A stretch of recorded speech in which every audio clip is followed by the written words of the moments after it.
by the 1990s, as the Iron Curtain came down, the consensus was that the economic debate had been settled. There was going to be the spread of the free market.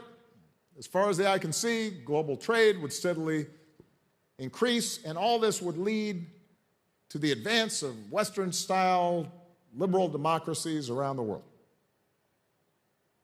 Also, everybody would be able to buy Big Macs.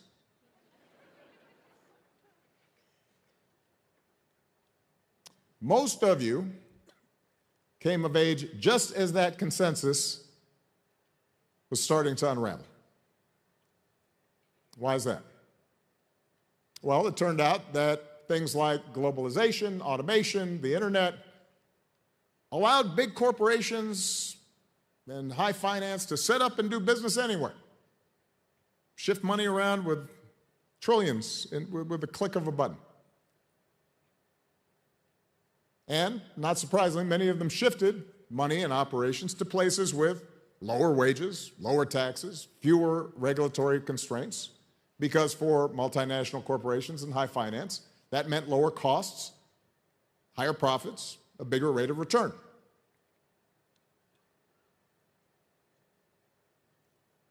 That meant workers lost bargaining power. Small businesses couldn't compete. Local economies were gutted. And we were left with a winner-take-all economy that dramatically increased inequality within countries, between cities and rural areas. The other thing is that as business and finance went global, governments, including democratic governments, had more trouble enforcing tax laws and regulations and trying to bring balance to the economy. In democratic countries, unequal economic power translated into unequal political power. And the wealthiest people and largest corporations who could afford lobbyists and political donations were able to press to weaken labor laws, ease regulations, slash taxes, punch holes in the safety net, and reduce government investment in public goods. Meanwhile, China and Russia showed, once again, that capitalism actually could function quite nicely under authoritarian and/or corrupt regimes. And meanwhile, the financial crisis in 2008, just as I was about to become president, as well as the pandemic a decade later, showed how in a more connected world, vulnerabilities anywhere could put every economy at risk.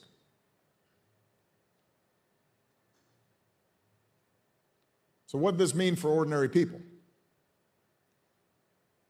Even in the richest countries, all these trends led to stagnant wages, lower savings, more debt, greater job insecurity, higher costs, and maybe most profoundly, increasing doubt that their children would be able to match, much less exceed, their own living standards.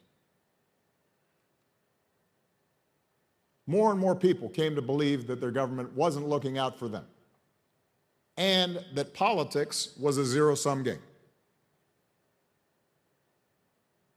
And as anger and frustration rose, so did anti-immigrant sentiment. So did right-wing populism. So did a strident nationalism that has all too often led to the promotion by politicians of anti-democratic ideas and has often led to international conflict. So, how should we respond?